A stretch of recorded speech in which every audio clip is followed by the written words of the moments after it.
Jumaat. Dan insyaAllah kita juga akan tengok kitab Martabat Ilmu dan Ulama. Dan insyaAllah kita akan mula Sayyid Muhammad pada bab kedudukan ilmu. Kita dah habis bincang tentang adab-adab menuntut ilmu. Ini kita akan masuk pada bab kedudukan ilmu. Nanti tuan-tuan tolong saya, saya tak tahu nak dapat buku ni kat mana. Boleh try untuk kontak nombor yang ada kat sini nanti. Kalau tak ada, minta izin. Ada nombor telefon, ada nombor telefon, nanti tolong dapatkan buku ni. Kalau tak dapat, minta izin untuk photostat lah. Minta izin lah, nombor telefon lah. Kalau dia kata dia tak print lah, sebab lama dah buku ni. Kalau dia kata dia tak pernah, tolong minta izin untuk photostat lah, untuk kita guna lah. InsyaAllah Salat Muhammad, kita nak tengok sikit daripada tajuk ataupun bab kedudukan ilmu. Kedudukan ilmu. Salat Muhammad. Anjuran untuk mengembangkan ilmu. Qala Rasulullah sallallahu alaihi wasallam عن عبد الله بن عمرو رضي الله عنه قال قال رسول الله صلى الله عليه وسلم بلغوا عني ولو آية وحدثوا عن بني إسرائيل ولا حرج ومن كذب علي متعمدا فليتبوأ مقعدة من النار رواه البخاري وأحمد والترمذي. Maksudnya daripada Abdullah bin Amr radhiyallahu anhu meriwayatkan bahawa Rasulullah sallallahu alaihi wasallam pernah bersabda, sampaikan daripadaku walaupun satu ayat, ceritakan tentang Bani Israel dan tiadalah berdosa. Ingatlah, siapa yang sengaja berdusta dengan namaku, dia mendapat tempat duduknya. Persiapkanlah tempat duduknya dalam neraka kelak. Hadis riwayat Bukhari, Ahmad dan Imam At-Tirmizi. Hadis ini cerita tentang Salih alaihi Muhammad dua perkara. Yang pertama, Nabi SAW suruh sampaikan ajaran untuk menyampaikan ilmu. Salih anjuran untuk menyebarkan ilmu daripada baginda Nabi SAW. Dan tak tunggu untuk kita jadi orang alim untuk menyampaikan ilmu. Salih alaihi Muhammad. Ni kita doa dalam bulan Muharram ni. Bulan Muharram ni, cerita tentang bulan Muharram ni Ma'al Hijrah lah. Ma'al Hijrah Salih alaihi Muhammad. Dan kita duk cerita tentang hijrahnya Nabi SAW, permulaan kepada kalender Islam. Walaupun ingat Nabi SAW bukan hijrah bulan Muharram, Nabi hijrah bulan Safar. Salih alaihi Muhammad. Bila Kenuri Haji Safar lepas lah? Apa ni Matib? Nuri Haji Safar lepas dah? Haji Safar? Lupa dah. Sebut bila Safar teringat Haji Safar. Lori hijau kuat takbir tu. Lalu subhanallah dan sallallahu Muhammad, Nabi SAW, Allahumma salli Muhammad, musafir start keluar daripada Makkah bulan Safar. Dalam riwayat tu 27 bulan Safar. Nabi bersembunyi 3 hari 3 malam dekat Gua Thur. Nabi SAW bergerak pergi sampai dekat Yathrib sampai 12 Rabiul Awal. Tu. Jadi nak kata bulan Muharram Nabi berhijrah tak juga. Nabi tak hijrah bulan Muharram. Tapi pasal apa mula kalender bulan Muharram? Ada 3 pendapat. Pendapat pertama, sebab memang permulaan kalender waktu tu walaupun tak ada tahun lagi, memang mula bulan Muharram. Sebab dah ada Muharram, Safar, Rabiul Awal, Rabiul Akhir tu memang dah ada. Dan setiap tahun mula pun memang bulan Muharram. Jadi terus saja, kekal saja maintain bulan Muharram tu sebagai kalender permulaan kalender Islam. Yang keduanya, Salih alaihi Muhammad, pasal apa bulan Muharram? Pasal pilihan yang dibuat pada waktu tersebut mengambil kira banyaknya urusan ibadat sebelum daripada tu. Bulan Rejab tu sibuk buat ibadat lah, pasal bulan haram. Bulan Ramadan lagi sibuk buat ibadat pasal bulan Ramadan. Bulan Syawal Ustaz Muhammad masih ada kaitan dengan bulan Muharram. Bulan Ramadan. Yang puasa sunat lah, puasa semua Ustaz Muhammad. Kemudian nak persiap lagi dah nak masuk bulan lepas bulan Syawal, Zulqaidah. Zulqaidah mai bulan Zulhijjah dan mula kemuncak dia ialah haji, ibadat korban sebagainya. Maka kelang kabut ni hari ni berapa bulan ni duk sibuk dengan ibadat. Habis bulan Zulhijjah musim haji, dah tenang sikit dah, start balik fresh baru. Itulah apa ni ya, pandangan yang diterima waktu tu pendapat kedua. Pendapat ketiga ialah Sayyid Muhammad, ulama tarikh kata apa? Walaupun Nabi sallallahu alaihi wasallam hijrah bulan Safar, tetapi perancangan Nabi sallallahu alaihi wasallam dah pun bermula pada bulan Muharram. Nabi dah start plan untuk hijrah tu bulan Muharram. Pasal apa? Pasal perjanjian Aqabah yang kedua berlaku pada bulan Zulhijjah tahun ke-13 tu. Ingat nah, perjanjian Aqabah berlaku 2 kali. Bulan tahun ke-12 kenabian, tahun ke-13 kenabian. Susulan dia ialah daripada yang pertama, pertemuan pertama Nabi dengan 6 orang. Salah seorangnya As'ad bin Zurarah radhiyallahu anhu. Bila di kota di mana? Di Mina. Dekat kemah Mina tu Nabi SAW pergi dakwah. Berlaku pada tahun ke-11 kenabian. Nabi pergi cerita tentang dia Nabi akhir zaman. Akhirnya 6 orang ni masuk Islam. 6 orang ni masuk Islam bukan lama duduk dengan Nabi pun. Duduk bermabit di Mina tu sallallahu alaihi wasallam paling kurang 3 malam. Paling kurang 2 malam. Tu ya, 3 malam kan. Dan 10 lepas Arafah pergi dekat Muzdalifah masuk ke Mina.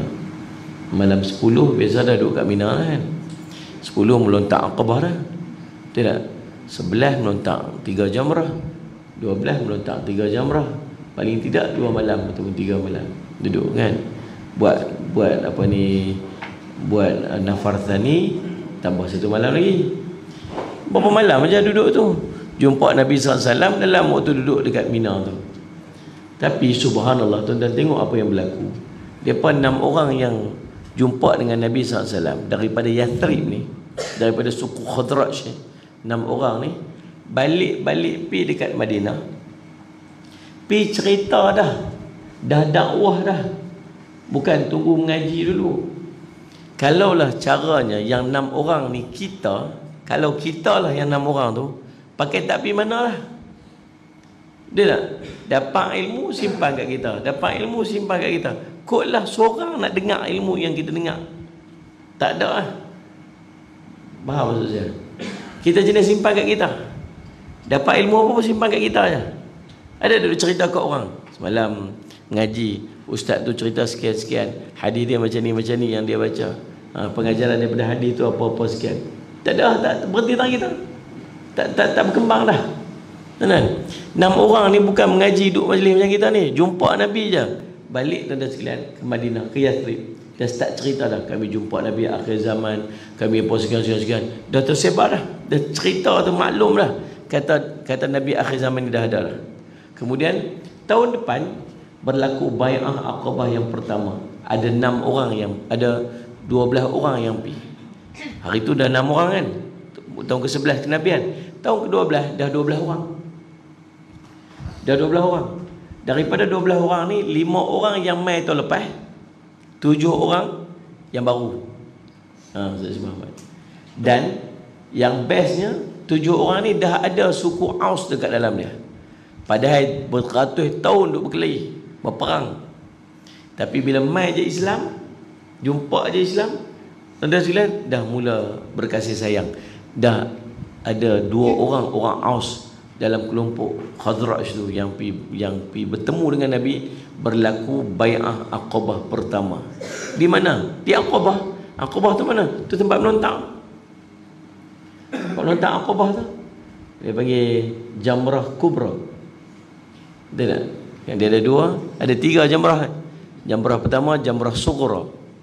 Kemudian Jamrah Wusta.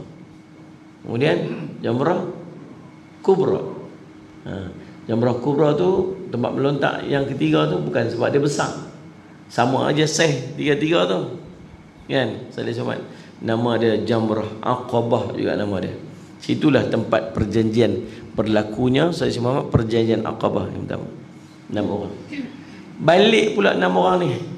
Balik 12 orang. Balik 12 orang ni. Tahu tahun depan mai jumpa Nabi 72 orang. 72 orang. Salih Muhammad. Maksudnya dia buat kerja.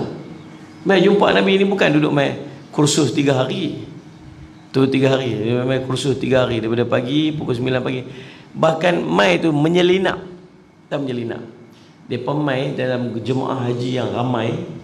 Depa 70 orang ni duduk dalam jemaah haji tu yang mai daripada Yathrib. Dan 70 orang ni depa komplot sama-sama, siapa pun tak tahu. Jangan cerita kat siapa. Jangan ada siapa pun yang mai dalam belakang kita ni, siapa pun tahu. Satgi akan terbongkar rahsia, kita tak berjaya nak capai misi kita untuk berjumpa Nabi. Semua diam je sepanjang tak cakap apa. Hanya 72 orang ni saja yang tahu sama-sama mereka. Bahkan malam mereka nak berjumpa tu, pesan siap-siap, kalau ada siapa dengan kita yang tertidur, jangan duk gerut, jangan duk kejut. Kalau ada terlena, jangan duk kejut. Siapa terlupa, jangan duk peringat. Hanya yang ni kena conscious betul-betul ni kena sedar betul-betul ni. Satgi kita nak jumpa Nabi SAW. Pukul berapa pagi? Set dah pukul 2 pagi apa semua. My time dia, semua geng-geng ni keluar-keluar senyap-senyap pergi jumpa Nabi SAW. Dekat mana? Dekat Aqabah. Akhirnya berlaku perjanjian Aqabah yang kedua. Dalam perjanjian Aqabah yang kedua ni lah diusulkan untuk Nabi hijrah, ikut para sahabat yang mai daripada Madinah ni untuk ikut Nabi balik di sana. Nabi waktu tu duduk timbang-timbang sebab duduk tunggu perintah Allah juga. Tapi Nabi dah tak menghalang para sahabat untuk pakat-pakat pergi hijrah. Nabi dah mula perintahkan para sahabat untuk hijrah. So para sahabat hijrah dulu Nabi SAW. Bahkan pada Bai'ah Aqabah pertama pun ada sahabat yang dah mula pergi dah. Dah mula bergerak dah. Bai'ah Aqabah kedua lagi ramai para sahabat dah mula pergi. Pergi. Dia tunggu kat sana dah. Semua dah standby tunggu Nabi SAW dekat Yathrib.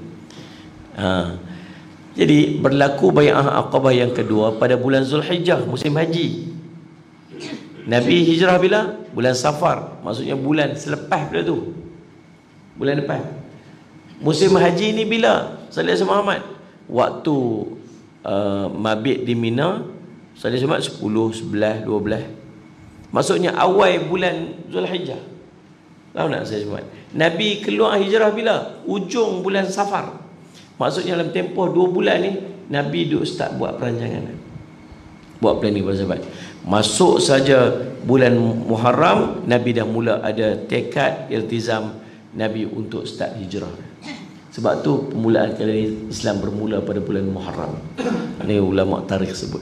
Dan Salih alaihi Muhammad, maka nak cerita itulah kesan dakwah. Ni kita yang duk Bukit Aping ni. Faham tak ni? Aping ni tak tahu asal apa.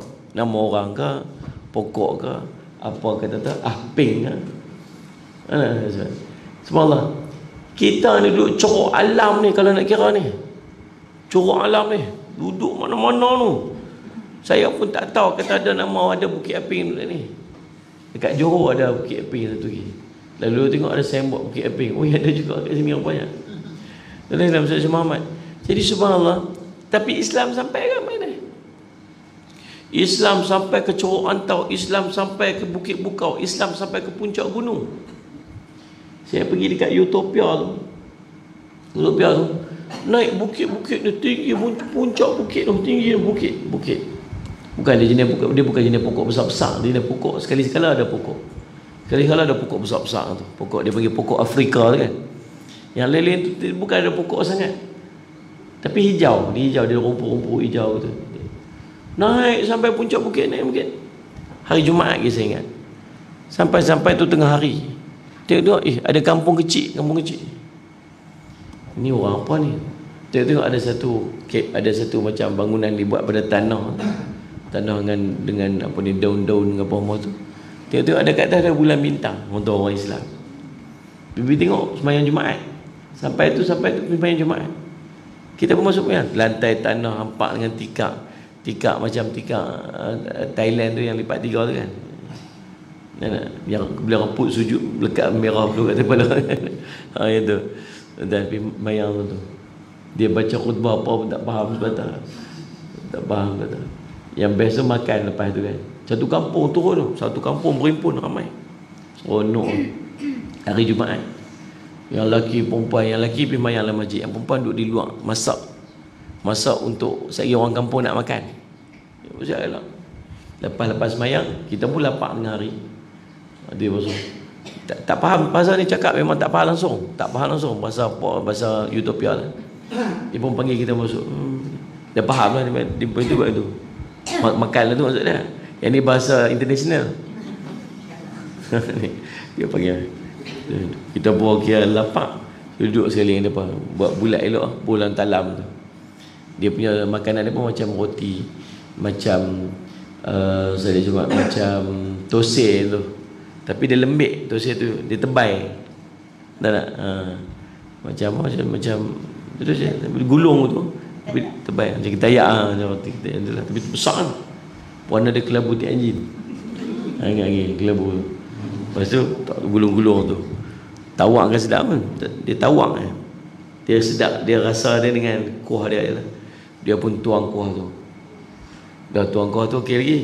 Dia buat begitu pula. Wah tu. Keluar sila-sila jari semua. Kita pun okey lah, tak apa lah, kenyang lah. Tak boleh makan. Tapi nak cerita Islam sampai ke puncak gunung. Islam sampai ke dalam hutan tu. Di mana, di Borneo mana-mana semua sampai Islam. Tahu? Dakwah. Dia start daripada para sahabat yang hijrah sebelum Nabi dah mula bercakap tentang Islam. Lepas tu Islam berkembang sampai kita pada hari ini. Bayangkan tak kalau semua para sahabat tu panggil macam kita ni lah ni. Dengar, kita simpan seorang. Dengar, kita simpan seorang. Dengar, kita. Akhirnya apa jadi? Tak ada Islam kat kita kan? Kita berapa lama dah? Negara Malaysia ni negara multiracial. Negara banyak bangsa. Selepas waktu zaman kita dijajah dulu, ada apa ni, bangsa orang-orang daripada China, daripada negara China mai duduk sini. Orang-orang daripada India mai duduk sini.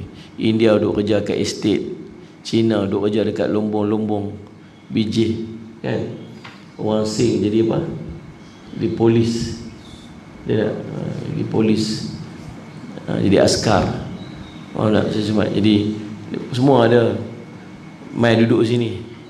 Lepas tu dapat kerakyatan. Lepas tu berkembang biak semua jadi apa semua sebagainya. Salih Muhammad. Faham tak? Kita waktu tu, kita ni tanah Melayu. Tanah Melayu, Salih Muhammad. Dan agama kita ialah agama Islam. Sampai Melayu dengan Islam ni jadi sinonim. Orang masuk Islam, dia panggil orang masuk Melayu. Bagi tahu macam tu. Islam dengan Melayu ni. Kalau Melayu tu mesti Islam. Kalau Melayu Islam tu mesti Melayu. Sayangnya dia tak cross. Dia tak cross tang bangsa tu. Dia tak cross tang bangsa. Dia tak ini. Kita selama dulu kita akan ingat, kalau Islam orang Melayu, kalau Cina orang Buddha, kalau India orang Hindu. Betul kan? Padahal Islam bukan untuk orang Melayu. Islam untuk semua bangsa. Tak kira dia siapa. Islam dia mai untuk semua. Patutnya waktu tu bila daripada mai daripada negara mana? Mai daripada negara Cina. Jadi orang Islam. Sebab negara kita negara Islam. Mai daripada India, mai kita dakwah depa. Hangpa nak ajar sini, hangpa kena Islam, hangpa kena ni apa semua, beramal dengan Islam, ajak depa Islam, kenal Islam. Akhirnya depa buka agama Islam. Walaupun depa agama Hindu, tapi walaupun depa orang bangsa India, tapi depa jadi orang Islam. Dan akhirnya negara kita tak kira bangsa apa pun semua duk, semuanya orang Islam. Betul tak? Tapi jadi itu tak? Tak. Pasal apa? Pasal kita simpankan memang kita. Ni agama aku. Ni agama aku. Banyak duk kata yang sentuh agama aku, yang duk cakap tentang agama aku, dengan apa semua agama aku. Itu dia. Nanti ingat Nabi kata apa? Balighu anni walau ayah. Sampaikan daripada aku walaupun satu ayat dia. Itu ayat. Islam bukan untuk kita seorang. Islam untuk semua. Islam for all. Faham tak ni Ustaz Muhammad? Jadi Nabi kata apa? Sampaikan daripada aku walaupun satu ayat. Jadi inilah galakan dan anjuran untuk kita menyampaikan ilmu. Dan Nabi SAW pesan dekat kita dalam hadis ni. Nabi kata apa? Nabi kata wahaddathu an bani Israel wala haraja, dan ceritakanlah tentang Bani Israel, taklah berdosa. Cerita tentang Bani Israel. Nabi suruh Sallallahu Alaihi Muhammad. Ada cerita-cerita yang Allah SWT Bani Israel buat dulu. Pengkhianatan Bani Israel kepada para nabi mereka, kejahatan Bani Israel cerita. Berdosa tak? Tak berdosa. Pasal apa tak berdosa? Sebab Allah suruh dan dia jadi pengajaran kat kita. Dan jangan buat perangai macam Bani Israel. Yang ketiga, Nabi SAW pesan, wa man kadzaba alayya muta'ammidan falyatabawwa maq'adatun minan nar. Siapa yang menipu atas nama aku, maka persiapkanlah tempat duduknya dalam neraka. Macam mana menipu atas nama Nabi ni? Dia buat satu cerita, dia kata Nabi buat. Dia buat satu cerita, dia kata Nabi cakap. Dia buat satu cerita, dia kata ni Nabi punya. Faham tak ni? Dia menipu atas nama Nabi. Menipu atas nama kita pun Nabi tak bagi. Faham tak ni? Ni apa ni, Cikgu Mazuki cakap macam ni, padahal Cikgu Mazuki tak cakap. Orang tu akan marah ke Cikgu Mazuki. Dia kata, apa Cikgu Mazuki cakap macam ni? Tak betul ni. Padahal dia tak cakap pun. Tu nama apa? Fitnah. Ni orang tu tak buat pun, kita kata dia buat. Ni tu duit tu hilang, siapa buat tu? Ni kawan ni lah buat ni. Dia pergi curi duit tu, padahal tak curi pun. Tu nama apa? Fitnah. Kalau sama-sama kita pun sagi jadi zalim atau orang lain, apatah lagi Nabi yang perkataan dia akan dijadikan sebagai hukum. Lihat ni, tang kita tak, paling tidak kena tang dia seorang aja, orang pun tak buat hukum. Faham tak? Contoh tabung masjid tu dah kat situ. Lepas tu imam tiap-tiap hari dia pergi mengajar, dia pergi jadi imam, dia balik dia ambil RM2 daripada duit tabung masjid tu, ambil dalam poket dia balik. Tiap-tiap hari itulah kerja dia duduk ambil. Faham tak ni Ustaz Muhammad? Dicuri maksud dia. Senyap-senyap dia pergi curi, senyap-senyap dia pergi curi, senyap dia pergi curi. Lepas tu orang kata apa? Oh, rupa-rupanya boleh curi duit tabung masjid. Pasal apa? Pasal imam tempat kita buat. Tak jadi hukum. Haram tetap haram hukum dia. Tak berubah hukum. Tapi kalau Nabi buat, dia jadi hukum. Faham tak faham tu? Kalau macam mana? Dia maksudnya bukan kata Nabi bagi Nabi curi duit tabung. Tak, contoh saya nak bagi contoh tu imam yang buat tu. Kalau Nabi buat apa-apa, ulama akan istimbat hukum daripada perbuatan Nabi SAW tu. Anda faham kan? Jadi subhanallah sallallahu alaihi Muhammad, maka kalau ada orang menipu kata Nabi buat, padahal benda tu Nabi tak buat, akhirnya apa jadi? Orang akan buat dia sebagai satu hukum atas orang yang tak tahu. Orang tak tahu dia akan buat. Sebab tu Nabi SAW larang sungguh, jangan pergi mereka-reka atas nama Nabi. Jangan pergi mereka. Benda Nabi tak buat, jangan kata buat. Kita dapat satu hadis. Untung kita lah ni, sebab ada ulama hadis dah susun dah hadis daripada, tolong susun dah hadis kat kita. Kita dah tahu dah mana hadis sahih, mana hadis hasan, mana hadis hasan sahih, mana hadis dhaif, mana hadis maudhu'. Ulama dah susun dekat kita. Sebab tu sallallahu alaihi Muhammad, sebab tu jadi tanggungjawab kita untuk kita sallallahu alaihi Muhammad belajar ilmu hadis setakat mana yang kita mampu untuk belajar. Kalaulah kita tak yakin akan hadis tu, hadis ni duduk mana tau, hadis ni betul ke tak betul ni. Jadi tanggungjawab kita untuk cek dulu hadis tu betul ke tak betul, ataupun hadis tu sahih tu, kedudukan hadis tu, supaya kita tak menyampaikan sesuatu yang salah. Kalau kita tak dapat nak cek, maka jangan sebut dia hadis. Kita kata ada satu riwayat yang menyebutkan tu, ada sebuah hadis menyebutkan Nabi SAW pernah bersabda.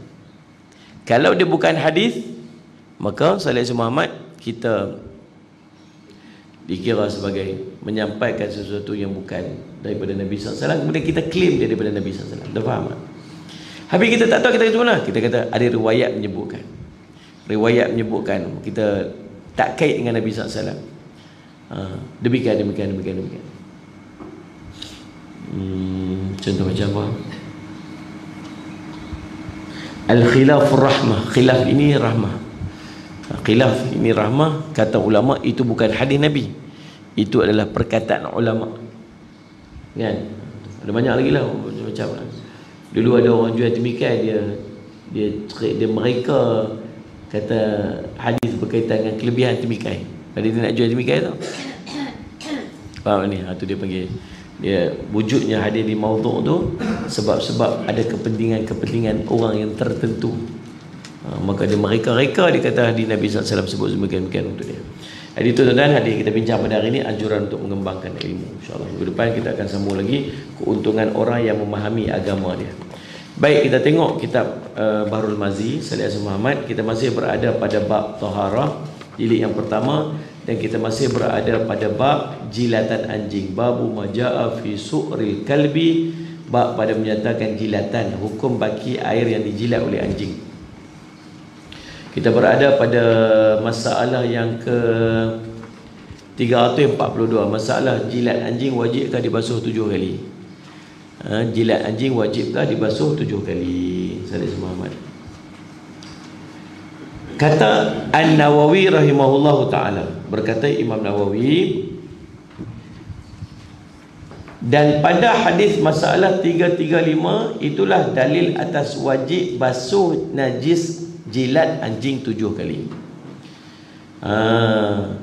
Wajib basuh 7 kali. Apa dalil dia? Dalil dia hadis yang kita baca hari tu.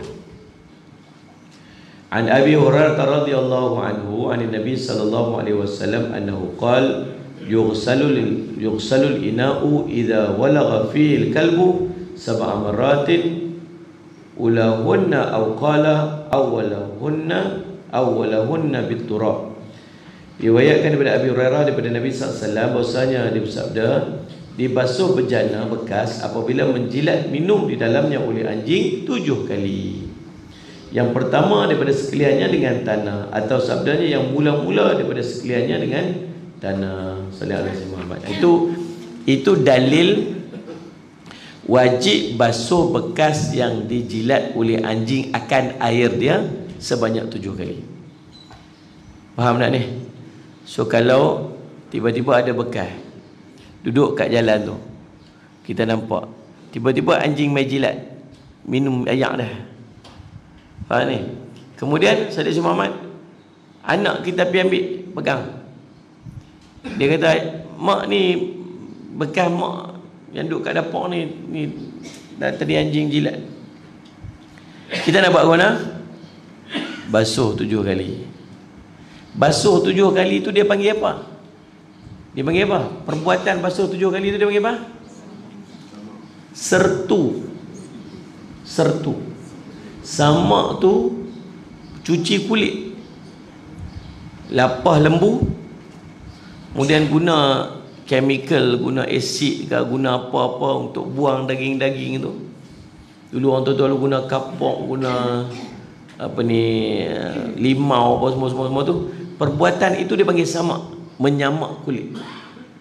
Adapun perbuatan basuh najis mughalladhah 7 kali ayak dengan 1 ayak tanah, yang tu dia panggil sertu. Lepas tu bila dia basuh, bila kita anak kita tanya, pasal apa mak basuh 7 kali guna ayak tanah? Kita abang dalil dia daripada hadis daripada Abu Hurairah tu, cerita Nabi SAW kata, bila ada bekas yang dijilat oleh anjing ke ayak dia, maka basuh 7 kali permulaan ayak tu dengan tanah. Tu baru kemas jawapan dia. Faham tak ni?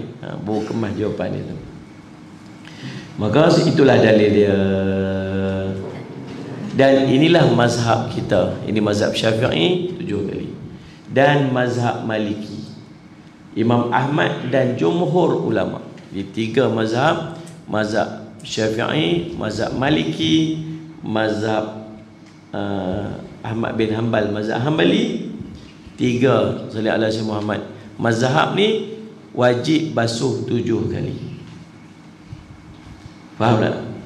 Dan juga mazhab kepada jumhur ulama Maksud ramai ulama pegangkan mazhab ni, kecuali satu mazhab, mazhab Imam Abu Hanifah, mazhab Hanafi, membasuhnya dengan 3 kali. Adalah pendapat dia yang dipegang tu. Adalah, saya pun ada maklumat, tapi tak sadu bincang lah. Kita pegangkan 7 kali, mazhab kita sudah selesai lah.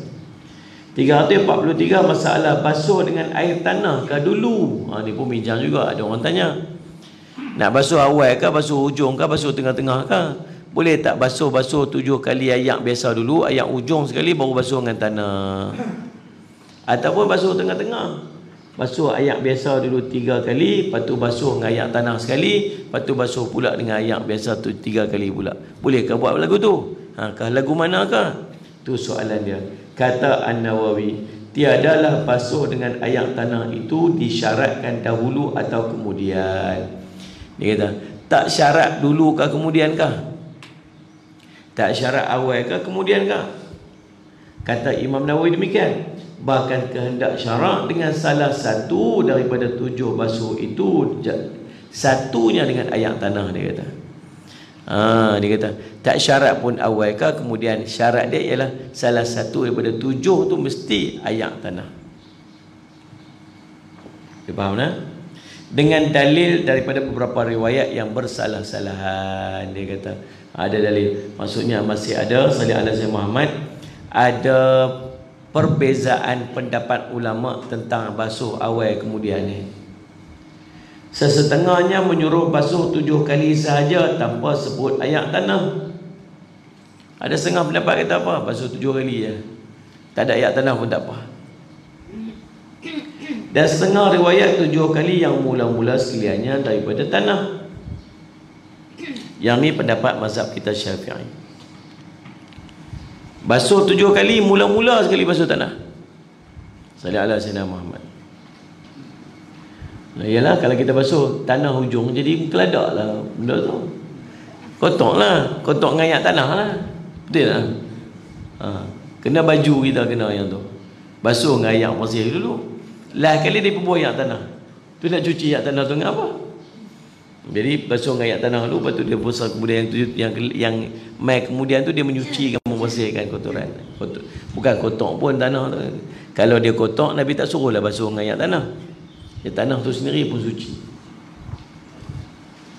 Sallallahu alaihi wasallam. Dalil yang kata awal-awal sekali tu mana? Dalil pada hadis tadilah.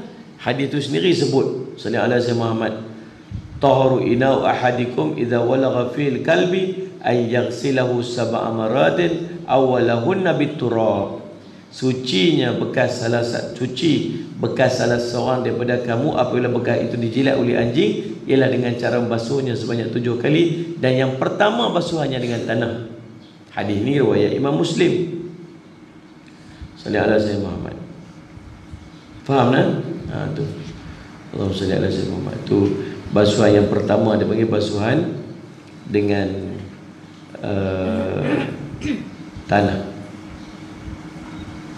Adapun 7 kali, idza syaribal kalbu fi ina'i ahadikum falyaghsilhu sab'an. Hadis riwayat Bukhari kata, apabila ada seekor anjing minum di dalam bekas salah seorang daripada kamu, maka hendaklah kamu basuhnya sebanyak 7 kali basuhan. Tu jadi basuh 7 basuhan, hadis Bukhari dan hadis Muslim. Basuh mula dengan ayak tanah, hadis riwayat Imam Muslim. Baik, Allahumma salli ala sayyidina Muhammad. Boleh faham dekat tu nah?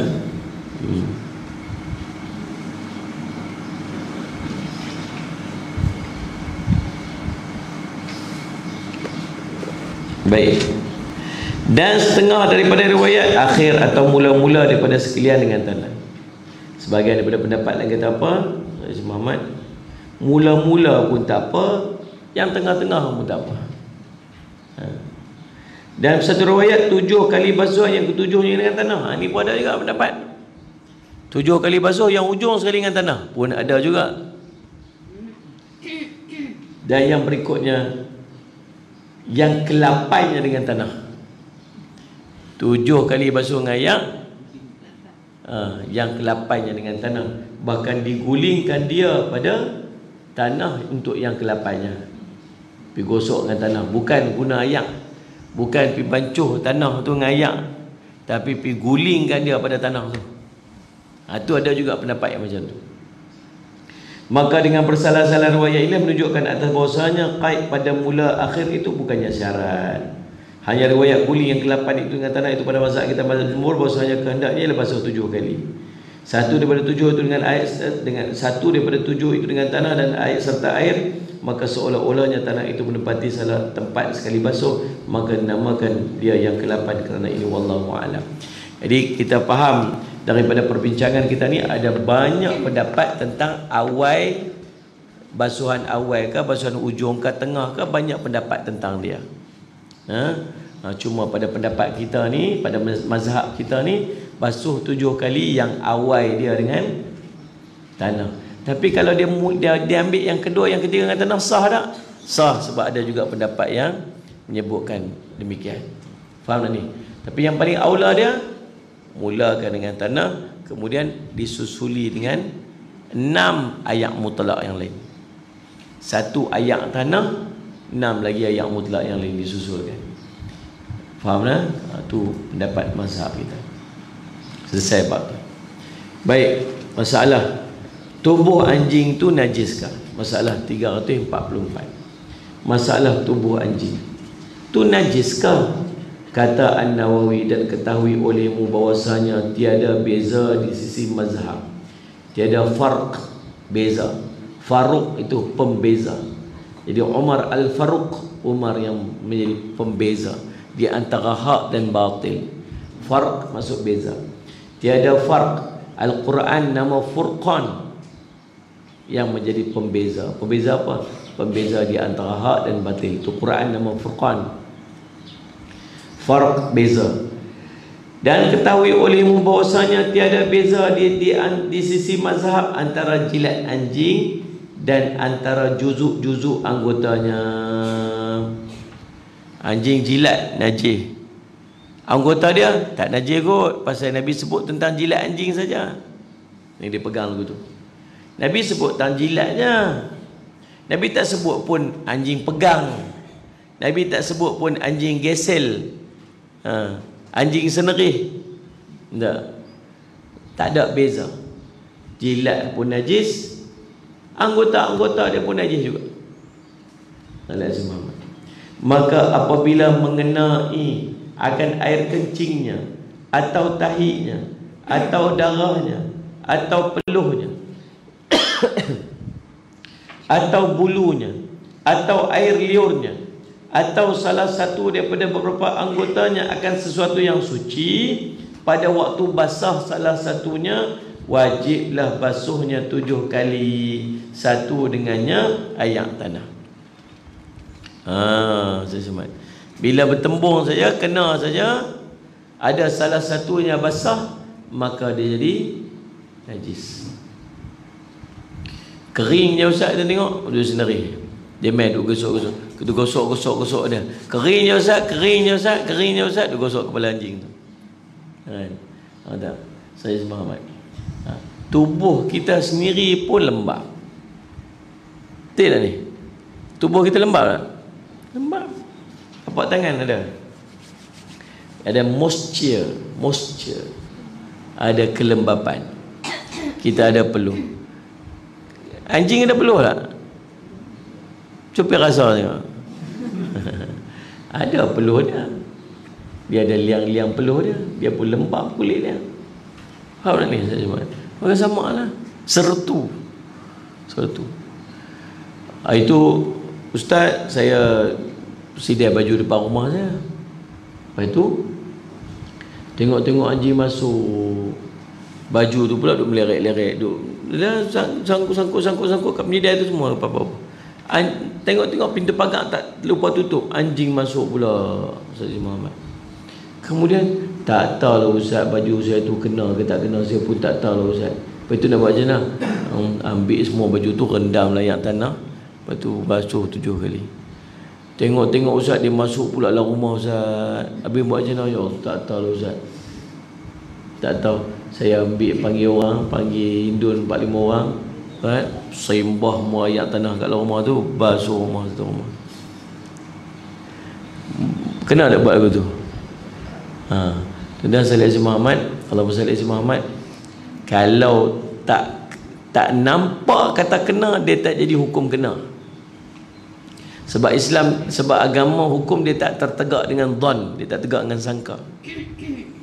Kena kot ustaz, kot tak pakai, dia mesti kena ke tak kena? Tak kena ustaz, tak nampak lah kata kena. Tak nampak kata kena, tak kena. Tapi ustaz kalau dia kena lagu mana? Payahlah nak kira lagu tu. Betul ni? Lagu tu jenuh kita. Dia tak boleh kira kot, dia kena. Kena ke tak kena? Kena sertu. Tak kena, tak payah. Wah ni ustaz memang kena sungguh, dia kena. Nampak sungguh kena pada baju tu. Lepas tu baju saya yang lain pula pergi kena baju tu pula. Faham tak tu? Kita baju tu, saya pula pergi berjalan, baju saya ni terkena pula dengan baju tu. Lepas tu baju yang saya yang kena dengan baju tu pula kena pula dengan baju lain pula.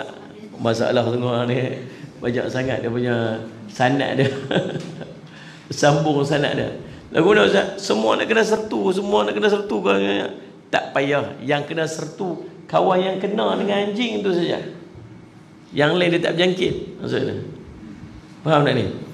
Dia ni yang kena najis tu. Yang tu aja yang kena sertu. Ni yang ni kena dengan yang ni. Yang ni bukan najis. Yang ni kena sertu sebab dia kena najis. Faham tak faham ni? Yang kawan ni nak kena sertu pasal apa? Bukan dia kena najis pun. Dia kena kawan ni yang kena najis. Aduh, payah sungguh nak abang. Aku tu lah. Ni.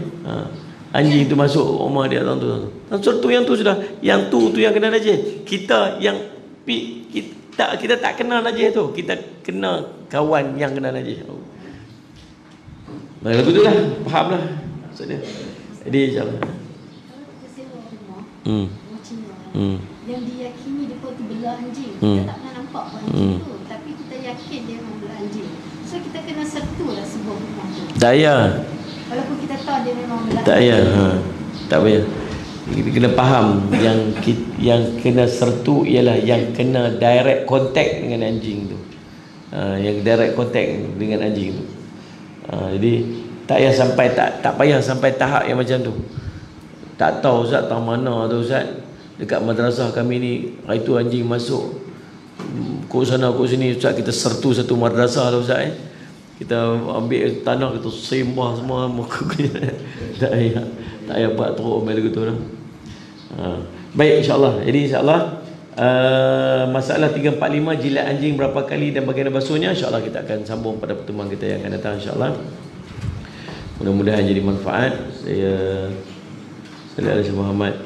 Dan tuan-tuan, hari ini hari Jumaat, kita masih memerlukan dana untuk Salih Muhammad pembangunan projek kita ni.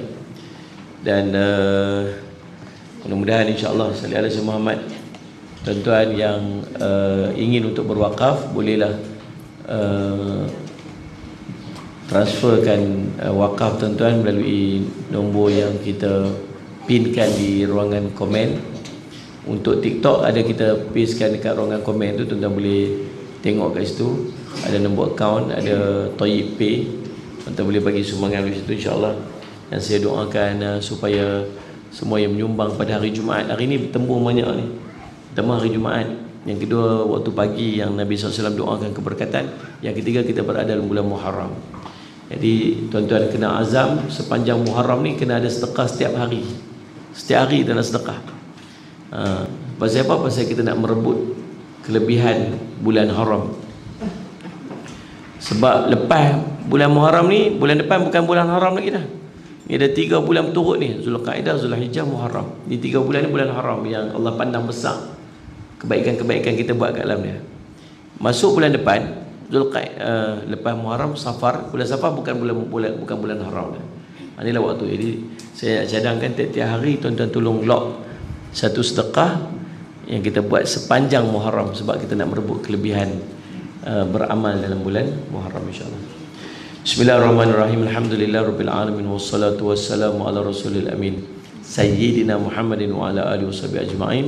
Allahumma faqihna fid din wa 'allimna ta'wil waj'alna min ibadatis salihin wahdinas siratal mustaqim. Allahumma arina haqqa haqqan warzuqna ittiba'ah wa arina batila batilan warzuqna ijtinabah. Wa sallallahu ala sayyidina Muhammad wa ala alihi wasallam. Alhamdulillahirabbil alamin. Ya. Raus lagi ada live kan? Ya, okey. Tak, kita tengok kita ni untuk sampaikan kan dakwah kan. Tapi kita tengok orang bukan senang